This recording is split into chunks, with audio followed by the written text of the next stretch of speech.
We trying to behave ourselves on the story. Well, y'all know what we thinking right now. I'm ready for the night. I got a little extra energy. I don't know what might come out of my mouth tonight. Hide your kids. Tell them go sit their bad asses down so we're grown folks in here talking. TGIF. Hey everybody, it's your girl Claudia Jordan. It's Wednesday, and I'm back with a brand new episode of award-winning TGIF. I'm gonna wear it to the ground, y'all. I'm just saying, I'm just letting you know right now. Now we're here to spill the tea and break down some of the biggest news and the headlines and in the news and social media. Now sit back, relax, and get ready for this hot tea.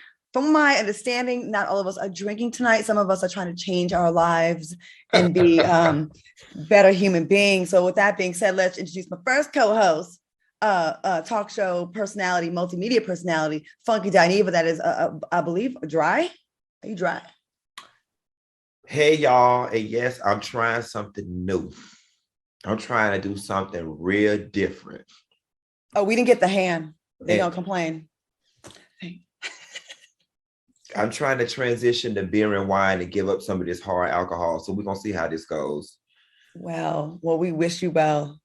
We wish. But I don't need y'all out there thinking I need to go to a sobriety counselor or nothing like that. It's for health reasons. I don't have a problem. I'm just trying to make sure my body is good so I can continue to attract gentlemen callers well through my 50s, like you and Al. Ooh. Okay. You know. Okay, you would hope to look this young at our age. I'm just saying. Yo, and please welcome someone who I know is not getting rid of liquor anytime soon. Brand strategist Al Reynolds. Al, what's going on? What's going on, Claudia? You right. You know it's not me. I know. I used to have to run away from you. We used to hang out at Essence. I'd be like, oh my God. Because Al don't know when to end the night. No. Oh, are we going to Essence this year? It would be cool if we went to Essence, right? Maybe we should do something at Essence for our fans. They're trying to work on it right now. So Essence people. Essence people. We is the award-winning TGIF. You got 3 very recognizable faces. You got 2 people on here who have already worked it and it's in your payroll system already. That's me and Claudia. All we got to do is fill out an updated W-9 and we ready to work. Yes, one more time for the people in the back. I think that we should be out there. Yeah. I think it'd be a good idea. Okay, Essence. All right. Well, Funky has spoken. Please make it happen. Now, over the weekend, we received the Media and Arts Award at the 8th Annual Truth Awards in Los Angeles. Al and I hit the red carpet, and Funky was absolutely with us in spirit. How does it feel, fellas, to have won this award? Yeah. You were there. It was pretty incredible for me. Like, I don't know, Better Brothers, that was my first time working with them. They gave me an incredible suite at the hotel. They flew me out. They treated me like a king. It was just a magical night. The venue was beautiful, well lit. Everything just ran so smoothly. I don't know which PR team worked that red carpet, but they did an amazing job. Thank you to Shirley, Ralph, and Vincent Holmes, who are the founders who created this 8 years ago. To me, and you guys being on the heel of my coming out and living in my truth and walking in my truth, it was just a magical night for me. I couldn't have asked for a better evening. It was really nice. And they put together a fantastic show. Well done, professional, beautiful. It was really pretty. Like it looked like a very, well, not look like it was a high-end award show. It was very classy. Lonnie was hosting, Scott Evans, Kenny Lattimore sang. Claudia, what was that group of women that sang like 8 songs? They turned the entire evening out. They've sung all of these old school R&B. They would be considered R&B songs, right? I don't know. You don't. There was a lot of people there that they. Oh wait a minute, Claudia was probably still working the carpet. I was out there for me. It's been a long time for me since I've been on a carpet, man. And it was nice to see everybody, and a lot of people really recognized and really watched TGIF, and that's what felt really good. Like just the sidebar conversations. Like I watch a show, I love what y'all are doing. It's hilarious. I don't miss a show. Where's Funky? There was a lot of that. Like people really were into it. So. Q, I mean, I think this is the first of many. I'm just going to go ahead and claim that and put that out there. The reaction that we're getting, that's what I feel. Well, I want to say thank you to you and Al most definitely for going and holding it down. I saw on social media, you both look great. I couldn't be there. I got pulled away for another obligation. And thank you to Better Brothers. You know, so many times you have the blinders on because you're just working. And of course, you have your friends, your family, and your fans on Instagram saying stuff. And sometimes that stuff goes in one ear and out of the other because that's what they're supposed to say. They're your people. But when you get recognized by like people you don't even know, and then you realize, oh crap, people whose job is not to gas me up actually like this show, it really does make it feel extra special. And I think this award will forever be always special to us because they will go down in history as the first people who have ever recognized this show. And for me, that means a lot. You never forget your first, unless he's a security guard working part-time by the mall. Anyways, moving on. Mine was in the park, child, behind a tree, but we'll talk about that or another day. Another day. Woo, speaking of messes. I was on some rollerblades, child. Isn't it funny what made you get with your first? My first reminded me of a member, huh? He was in the Corvette. I was in some rollerblades behind a tree on my knee. Did you keep your rollerblades on? What? It's a very interesting story, honey. You kept on your rollerblades as you lost your virginity? Wow.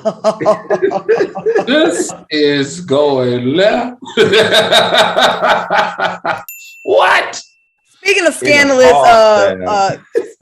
scandalous entanglements, Jussie Smollett's legal team has been working hard to get Jussie released from jail, and it looks like their hard work has paid off because Jussie is now set to be released on bond soon. An appeals court said that Jussie could be released after posting a personal recognizance bond. Oh, I messed that word up. You know what I meant? Of $150,000. What do y'all think about this update, Al? What do you think about the 150? What do you think about him getting out on bond? I have mixed emotions about this, to be honest. I'm just going to be very frank and forthright and transparent. I have very mixed emotions about this. However, the family said that he was getting vicious threats of being sodomized. Also, his doctor wrote a note and said that Jussie has a compromised immune system, and that because of his compromised immune system, if he catches COVID, there's a chance that he could die. And then mentally, after we saw that outbreak or that outcry in the courtroom, I just don't know how mentally stable he is and prepared to serve any time behind bars. Okay. All right. Q, what do you think? This is TGIF, right? Mm-hmm. So we're going to spill the tea. It's always very telling when a gay man says he has a compromised immune system. I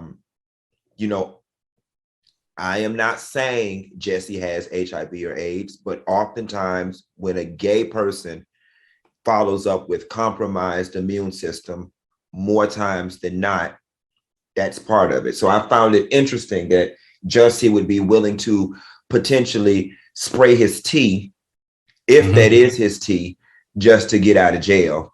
Number one. Number two, like Al, I have mixed emotions. I mean, at the end of the day, you did it, but a lot of people feel like the time does not fit the crime. And so I think that this is a nice, perfect, healthy balance. He got embarrassed. He got sent away to jail. He got smeared.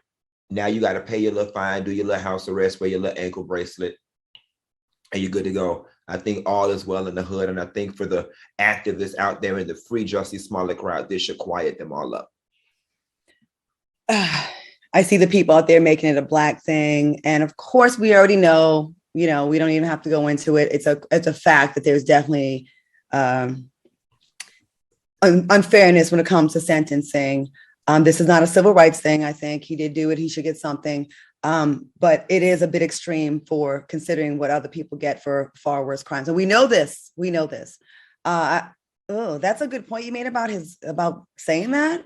But unless they say something else, like there could be other reasons that he could have sickle cell. He could have a whole bunch of different things, anemia. We don't know. So we're not saying that at TJF. I want to just make sure y'all don't run with that narrative. We're saying we're just, theorizing what it could be and what people assume it is when it's a gay man.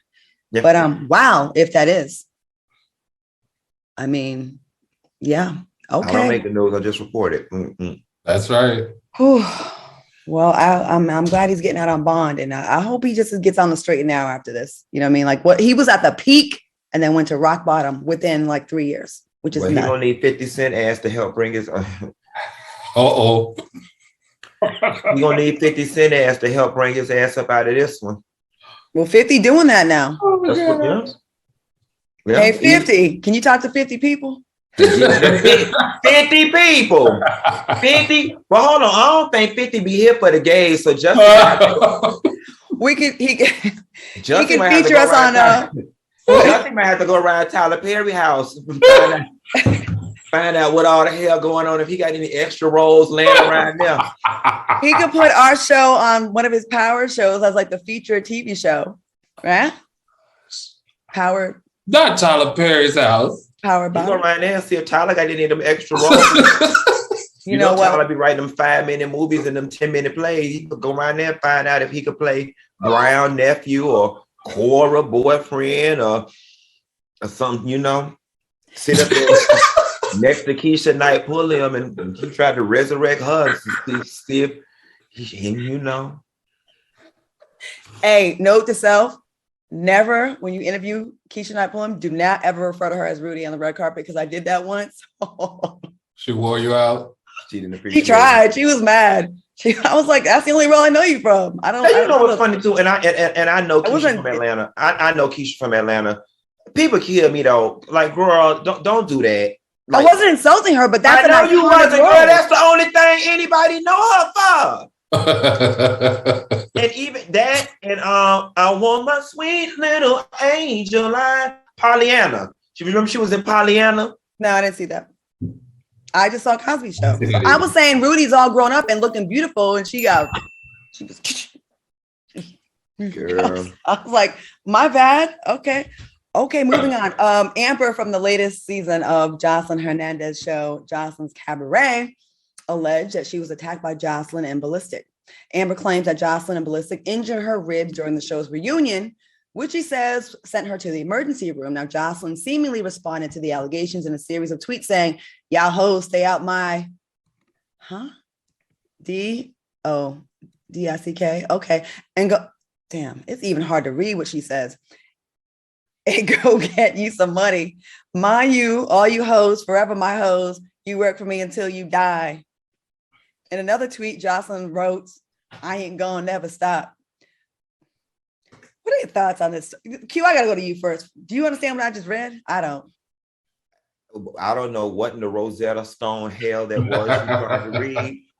And you know, I'm gonna keep it all the way cute. I tried to be polite when I went to Joseline's Cabaret 2 weekends ago or 2 weeks ago. I tried to be polite. I posted this what she got on, y'all, because I didn't want to say nothing about the performance. The Zeus Network and Joseline and that Cabaret, they ought to be a damn shame of themselves, because I'm here to let y'all know there is no Cabaret. All right. I went to Joseline's Cabaret to see the performance, and there is absolutely no Cabaret. These girls are competing for absolutely nothing. It does not exist. Joseline got on stage. She performed 4 or 5 of her songs, while random girls from the show in basically freestyle dance behind her. There was no walking out, curtain rise, chair dance, and 5, 4, 7, 8. There was none of that. There was no matching costumes. There was no matching uniforms. There was none of that. There is no Cabaret.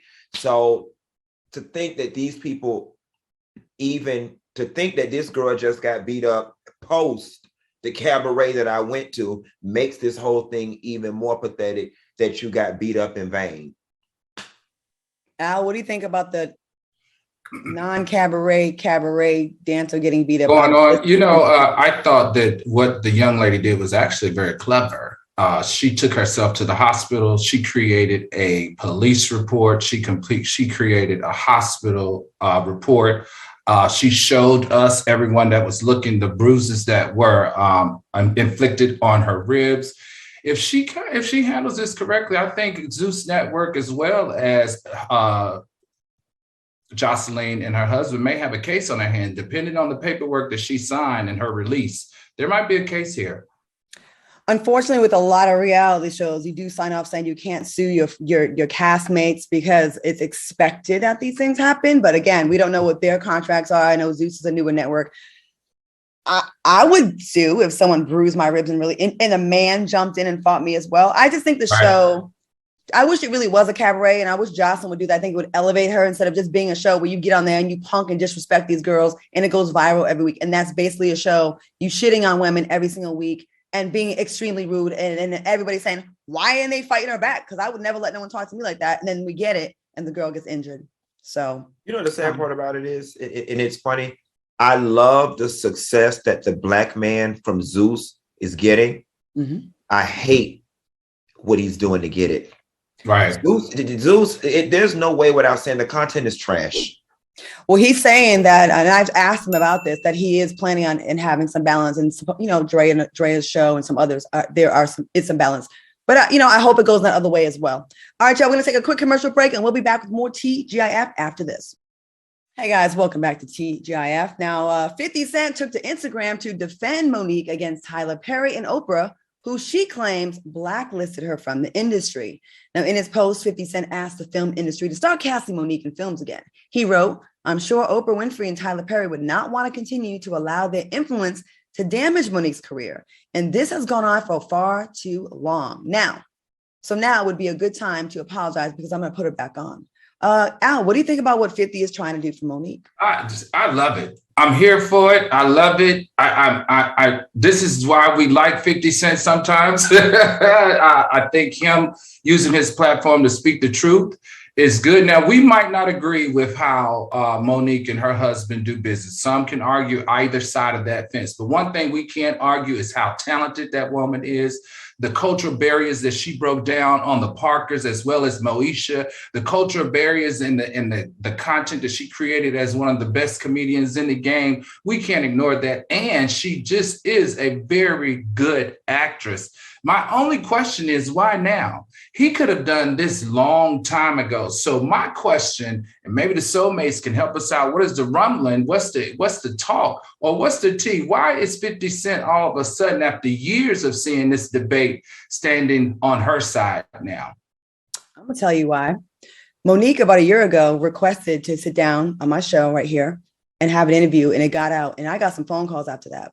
Then T.S. Madison blew it wide open when she had Monique on her show, and it just took it to just a next level where it just caught the attention of so many people. So right now, Monique and T.S. Madison's names are intertwined, and it's hot right now.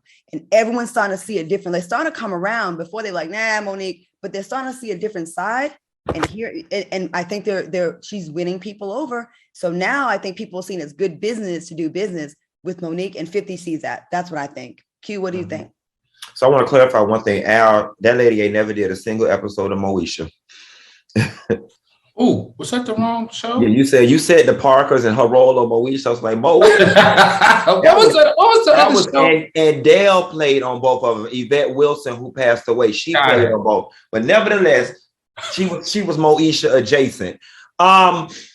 I'm with Al. So I think it's great. You know what I'm saying? I think it's great. I wish that other people would have picked her up. You know, Will Packards and 50 Cent, all these people out there who could have gave Monique a job.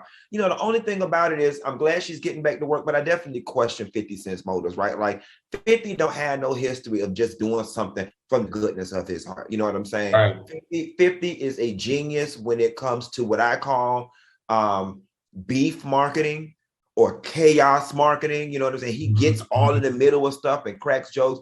And if you notice, he always hashtags his brands or his cognac or his latest project, which I noticed what he was doing on some of these things.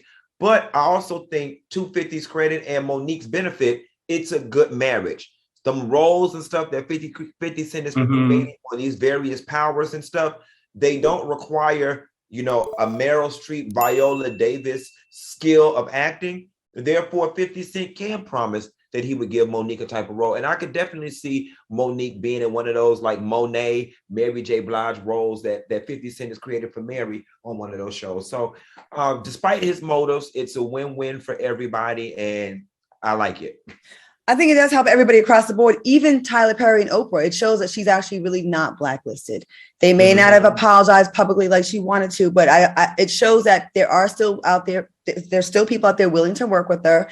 And again, it's totally on brand for 50 to attaches, like to jump into this. It makes for great headlines. His name, Monique, Tyler Perry, and Oprah are in the same conversation, and we are going to watch it for it. And we know, even if he's being petty, we know he's going to put something out good. And I think they all win. I think it's a way for all of them to look good. And I hope one day they can all just say, you know what, we're past it all. But I'm going to say this, Monique, if our brother 50 Cent gets you put back on and you start getting roles independent of him, mama, you got to let that other stuff go. You got to let it go. You got to figure out a way to move through life without that apology that you may never ever get. If you get a reset in this business, mama, please let that stuff go and leave them people alone. All right, Monique, if you're watching, we all want to see you work. We want to see you all work. We really do. Are y'all sure she never played on Moesha? Not even a couple of appearances. I'm pretty positive Monique has not been on Moesha. Not big enough for someone like you to attribute her to Moesha. I see Al watching more Friends than Moesha. Right. I used to watch Dawson's Creek. I used to watch the Parkers. I used to watch Moesha. I enjoyed those shows. Apparently didn't watch it enough. You thought Monique played on it. Soulmates, help me out. Somebody, what the chat say? I feel like she did some appearances on Moesha. I didn't make this up. Claudia, read the chat. I don't have it up tonight because I'm trying to stay focused. Oh, okay. Production says she played on one episode. All right. Well, I was right. Okay. Production line. Okay. All right. We got some comments. I am gonna read that the production put in. Leon Davis Jr. says, good, he's giving her the grace she deserves. I hope Monique takes down the opportunity and kicks the door down. And Felicia Hall says, TGIF people, congratulations on your award. Love your show. And Aaron Thomas says, somebody needs to get Joseline spell check and hooked on phonics. And okay. All right. Okay. That's what they saying. They talking. All right, let's move on. Okay, we're going to skip that. All right. Now, a federal judge ruled against former Trump administration official Omarosa Newman, now that's her married name, and ordered her to pay more than $60,000 in a lawsuit the Justice Department brought against her after then President Donald Trump fired her. Now, the case found Omarosa hadn't complied with federal ethics requirements, citing that public officials file financial disclosures when they leave a government job. Al, what are your thoughts on this story? I just want to I want everyone to be very clear. This is not a Republican versus Democrat thing.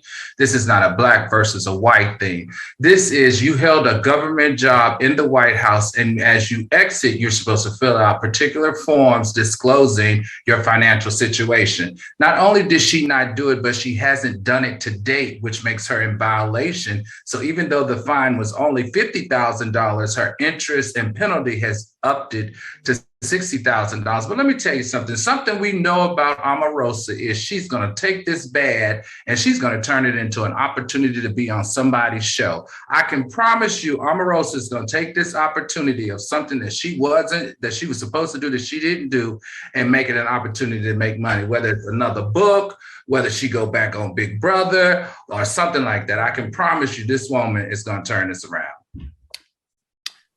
Hugh, what do you think about this happen? Because I don't like her, and it's a known fact, and I have my reasons why. Because I was at the funeral, and the way she acted was trifling. And well, she got the money too. Because didn't she get $1 million trust from your friend, from him? You know what? The timeline is very not good and not cool. And the family still reaches out to me to this day, complaining about what they allege that she did to them. And I'm not saying allegedly, because I know for a fact what she did. And I will never forgive her for what she did and how she handled the death of Michael Clark Duncan, leaving that gravestone with no name on it for years. But she was using that credit card allegedly. All right, Q, go ahead. Child, I want to hear about the credit card. Dude, and what was going on down at that Willie Watkins, girl, screw the government. The government just sent $69 something billion to Ukraine. They'll be all right. Who got the credit card now? Who got the credit card? What happened? Really? I'm saying that I got calls for a very long time, and I have all the texts and proof if y'all need it, that there were things that were left unfinished when it came to him. And he was a good friend of mine. And I really am still upset about that, how this man was treated. I'm upset about what she said on Celebrity Apprentice with the mics on. I have access to this man's foundation money if I need to use it. She said it on the mic. I've already talked about this. So I just don't have any respect for her. So whenever her name comes up, I'm never gonna have anything positive to say. So if y'all want me to be nice, don't put her name in the story on my script, because I don't respect that bitch. I don't. And this is not a FOXSOUL thing. This is a Claudia Jordan thing. Okay. I'll tell y'all when we go on break. Was that messy? Was that bad? Is that award-winning? No, I think you. No, girl, that's the T. And we on TGIF. Soulmate. Somebody go around Forest Lawn and see if they don't put that man's name on their tombstone. Or if we need to take up a collection of something for the family. Whatever. We could do a fish fry Saturday after next. Down at New Mount Zion Missionary Baptist Church on the corner at 83rd and 7th. We'll do a fish fry if they ain't got it together just yet. Oh, Lord. He deserves better, and she deserves all the smoke. Yeah, he was a good guy, though. So everyone loved him. Everybody did. Well, I don't know what to say after this. So do we go to commercial? Pray for us, Lord. And one of y'all pray.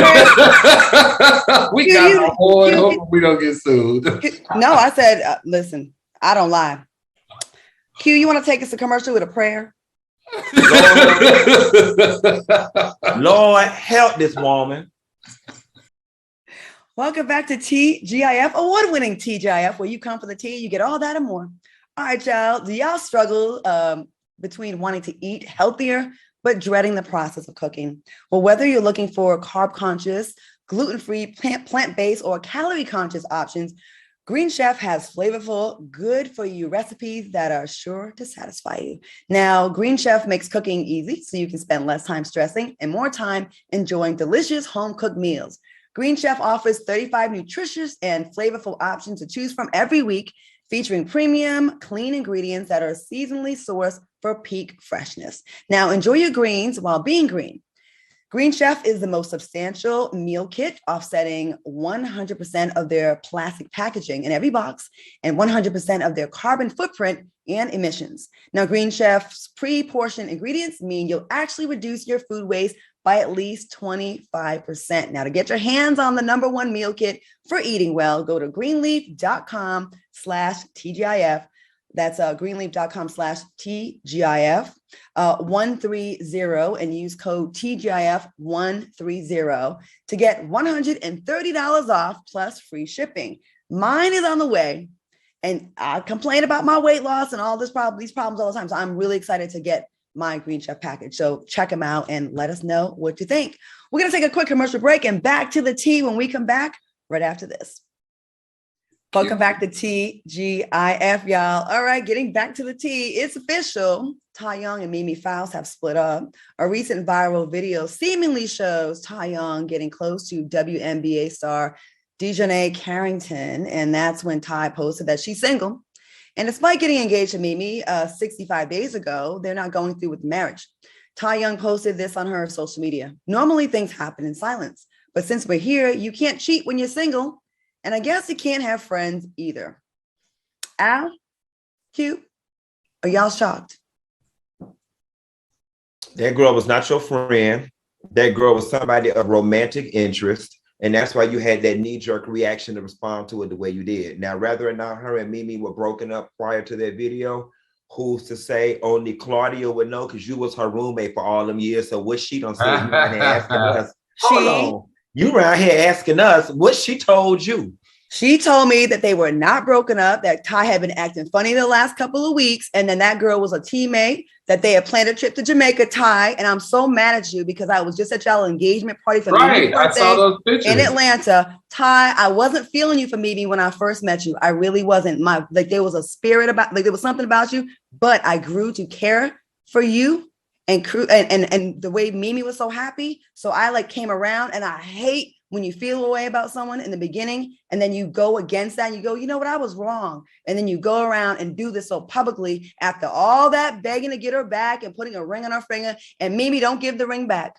When they cheat, you keep the ring. When you cheat, you negotiate. That's what I'm saying. You know what? I got forward. I didn't mean to cut you off. I'm moving forward. We finna create a new rule on TGIF. We are not going to toss to either one of us when somebody on the panel got the full tea. Okay? Because if somebody got the full tea, it don't even make no sense for the other two people to give their input. Right. Well, I was going to try to be professional. I was going to try to be professional, but tonight I'm spicy. This ain't professional. Somebody asked to go watch The View if they look but wait, can I spicy tonight? Go ahead, I just want to share this. Aren't y'all like, is anybody concerned for little Eva? No, the daughter. No, I'm saying, think about it. Little Eva has just like, y'all, let's just stick this. Let's peel this potato. All right. Little Eva, poor little thing. She has watched her daddy get oral sex on Instagram while doing an interview, a public divorce with Faith on interviews back and forth, and her mother now going to the altar with the woman, not going to an altar with the woman, engaged, not engaged. Like, I'm really concerned about that little young girl. She's got to be traumatized from all of this. All things constant, that little girl is in her room playing with dolls, and hopefully, Mimi strikes me as a very good mother. And hopefully in her mothering, she's like those mothers that don't just freely let their kids have phones.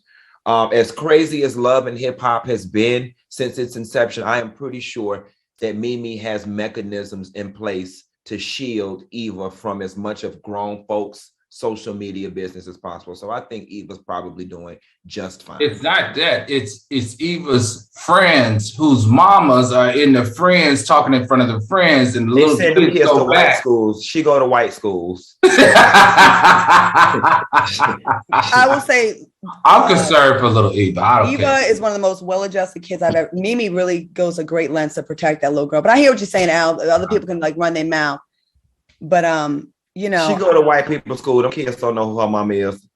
Yeah, they do.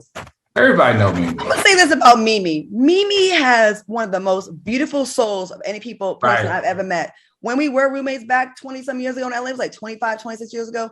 She was the dopest friend. She took care of all her responsibilities. The house was always clean. She was never late on bills. She was solid. She's a girl, if you need a ride to the airport, she's not going to make you ask. She's going to offer. She's just good people. And a lot of people take advantage of Mimi. She's very kind. She had a very traumatic upbringing, which we all know about that, with her mom being in Scientology and leaving her stranded and all kinds of things, losing people close to her, abusive relationships. And despite all that, she still gives people like Ty a second and a third chance. And she's still like an optimist.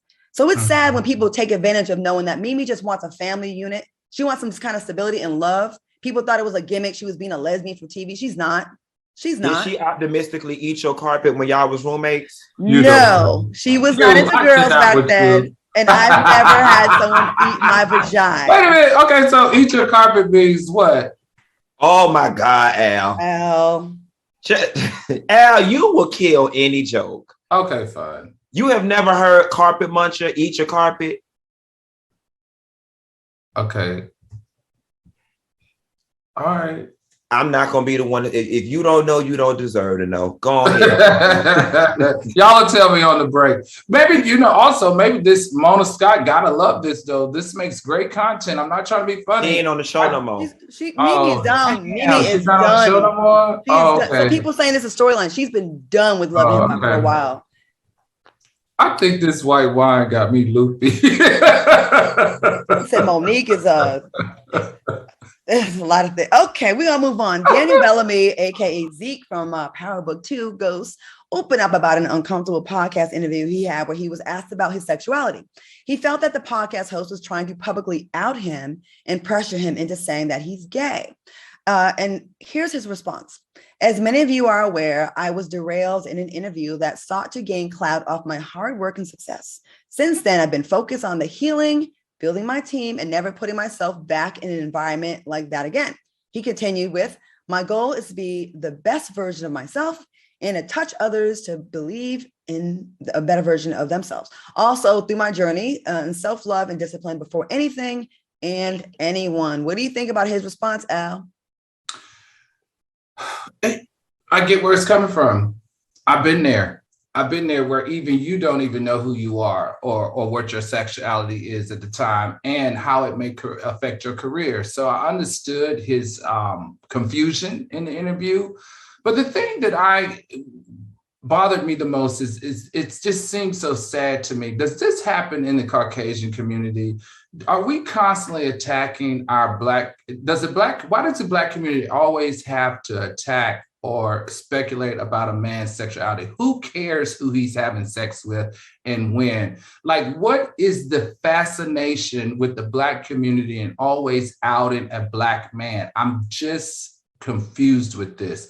So, he's got to have his space with his journey. So he's not there yet. And him not answering the question and beating around the bush was quite interesting, quite embarrassing. But I get it because I've been in that seat before. But I need to know, why is it that in the white community, in the Caucasian community, Caucasians don't deal with this type of stuff and don't put so much weight on a man's sexuality, whereas in the Black community, we constantly are questioning a man's sexuality. We question Will Smith. We question Tyler Perry. We question Jamie Foxx. We question Hill Harper. We question Van Jones. What's the fascination with who these Black men, successful Black men, are sleeping with, and why is there a fascination? Q, what do you think? I mean, you just asked me if Mimi ate my carpet on live television. Oh, it was your carpet. He still don't get it. Q, tell you, get your brother. Lord, help this woman, Lord. Help me. I think that I want to attack this from a media personality perspective, and I just want to use this as a cautionary tale for those of you guys who are up and coming in YouTube, blog world, all this. This is not the way to go. You don't get longevity. Virality is one thing, but slow and steady wins the race. Whoever this person is in this podcast, let's just say, for instance, you would have gotten this guy tripped up. All right, you'd have got a quick moment. You'd have made the shade room. You'd have been all the buzz for 3 days, but then nobody would have ever came and spoken to you again. You know what I'm saying? This week, my Rick Ross interview that you guys can go to my YouTube page and check out that I did. When I asked him the question about how does he think LGBT community and hip hop merge or whatever the case may be, the blogs decided to pick up just that little 30-minute snippet. And the narrative has become that I have tried to trip up Rick Ross and that I was trying to get a moment and that it was a stupid moment. Unbeknownst to the general public, if they start at the very beginning of the interview, Rick Ross and I made a very intimate and personal connection when we discussed how we both went to the same high school and are both from the same area, which then made him very comfortable for us to have a very free-flowing conversation. Somebody like Rick Ross at that end of that interview said to me, I will speak to you again. When I see you at the festival, young brother, I would like to talk to you again. That's what you want when you sit down and you're able to get these interviews from these type of celebrities. You want to create a safe space. So when something does go down and they need some media, they're going to come to you and they're going to volunteer to give you the story because they know that you are a safe space and you're not going to twist and manipulate their words and try to get a moment off of their name. Whether this young man is gay, straight, bi, or indifferent, it really is none of our business, and shame on the person who tried to choke him up in this manner. It's such a cheap shot. Like, if the person feels comfortable with you, you might get lucky enough and blessed that they may choose your platform to open up on it about it. You know what I mean? If you just make them feel comfortable, like it's your job to, set them up. A lot of hosts make it about themselves.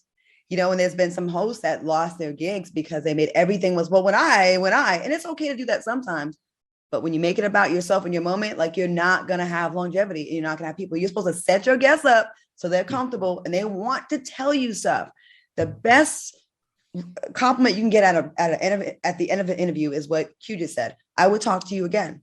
Mm-hmm. I could talk to you all day. That is what you want to have as a host. Not, we're at 3,000 viewers, by the way. Hey. Not, you get your little moment, because we are in a microwave society when it comes to press.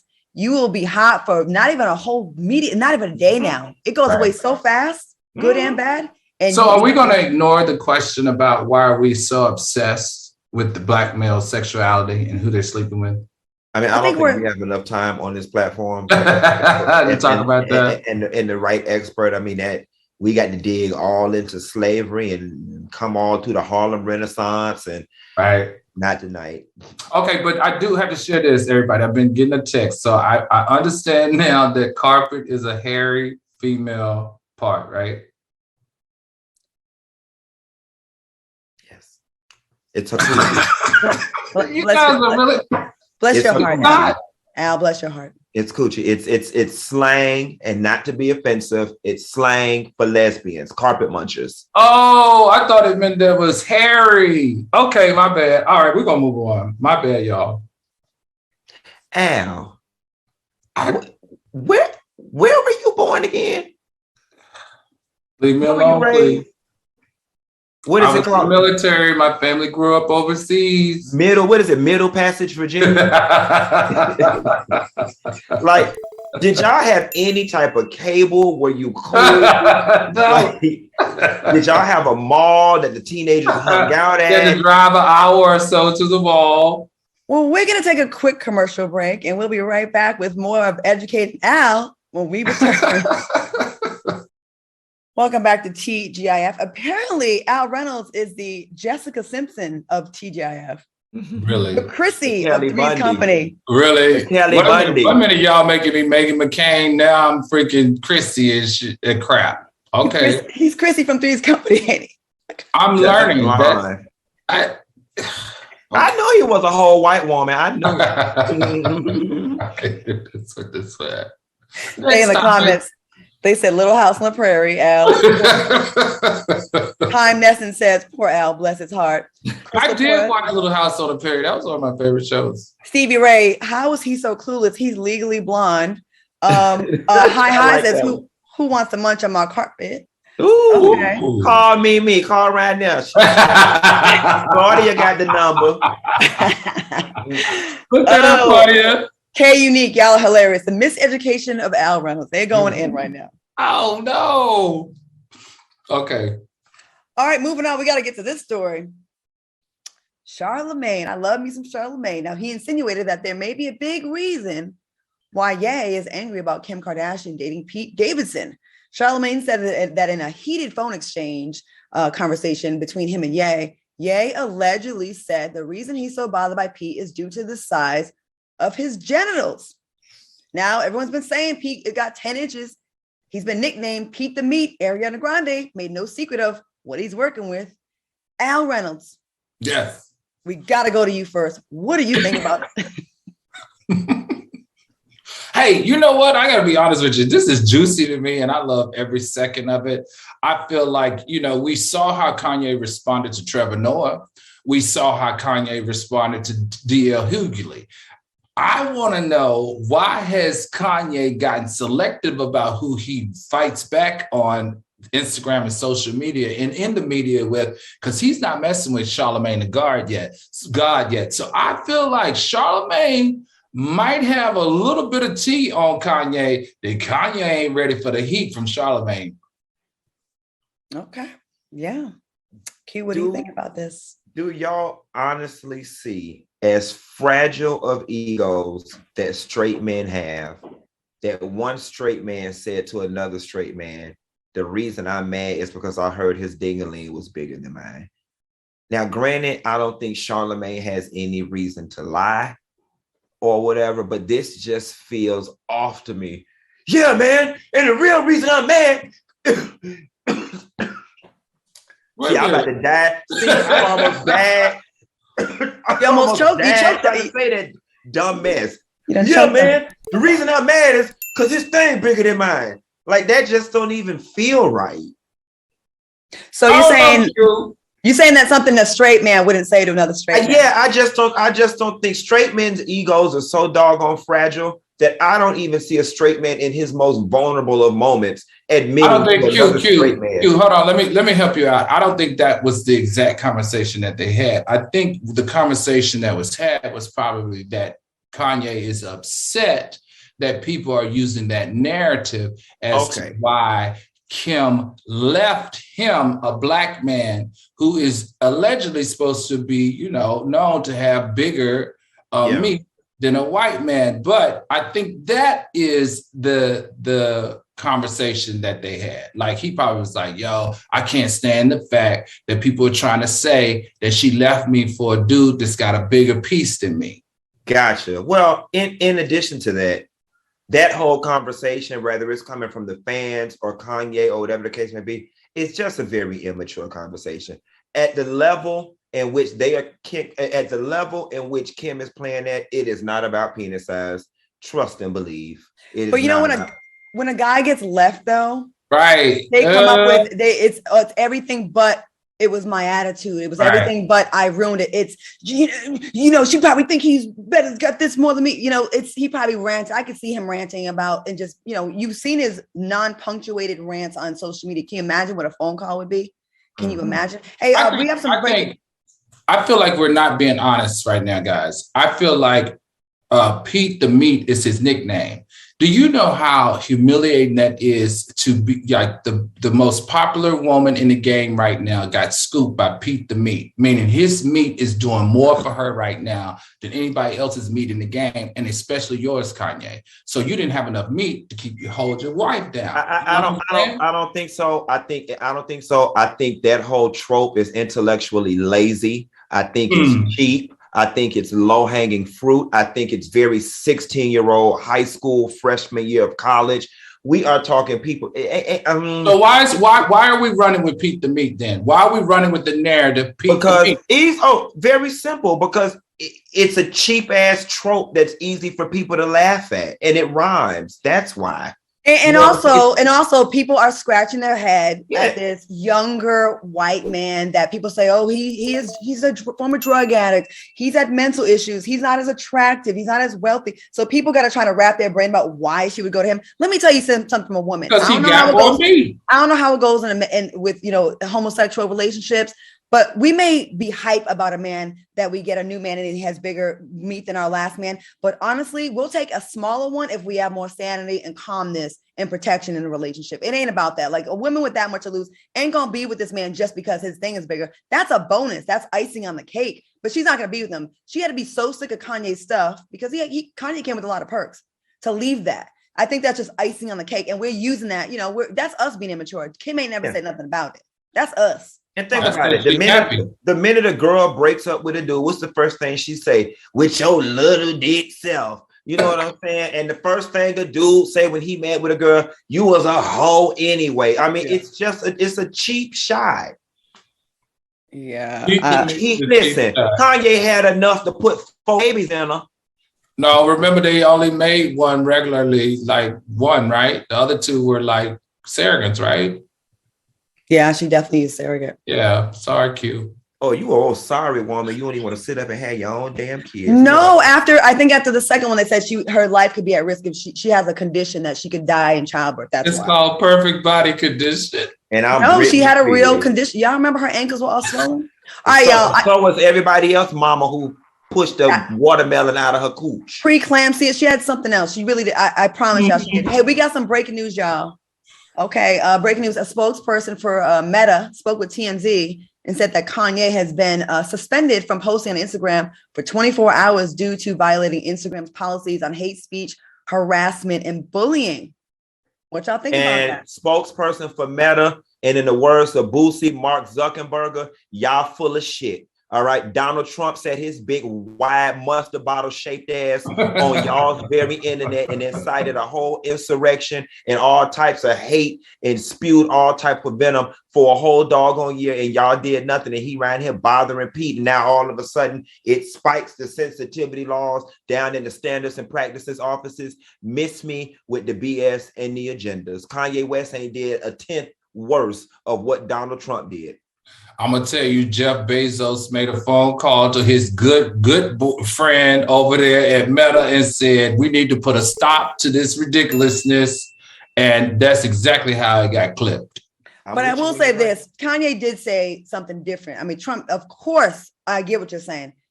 Kanye personally said, I have money to have you hurt to D.L. Hughley. Yeah, that was. And he also threatened to have the threats of Pete. I mean, he's doing personal, and he's directing his followers to one individual. They both should have been off, is what I think. You right, though, Q. They did wait a long time. Now, didn't Donald Trump just start his own social thing? Yeah, but it keeps failing. It's trash. But you watch and see Kanye run his ass over there and spew all. You watch and see. It's perfect storm. Perfect storm. He already in bed with him. You watch and see. You're not. This man will not be silenced. Right. He won't. Every day though, we're getting. Well, look, Kanye.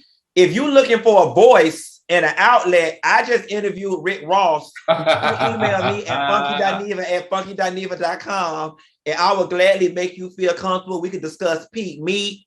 Listen. Q, this could be something interesting because I saw Jason Lee at the event. Jason Lee was honored at the event too. He won a social media award, and he's Kanye's media advisor, right, Claudia? Yep. Yeah, so maybe he can come do an interview with TGIF and with Q. You should ask Jason Lee about sitting down. I'm gonna get him on the line. We have a fabulous conversation with Kanye West. I think it'd be amazing. I really do. All right, y'all. On that note, we got to end the show. I want to thank my fantastic co-host, Funky Dineva and Al Reynolds, for joining us again, just delivering. Thank you on YouTube. Stay tuned for Turned Out with T.S. Madison. We'll see you Friday with a whole bunch more tea, and we're going to educate Al on carpet munching during the next 2 days. We'll be back.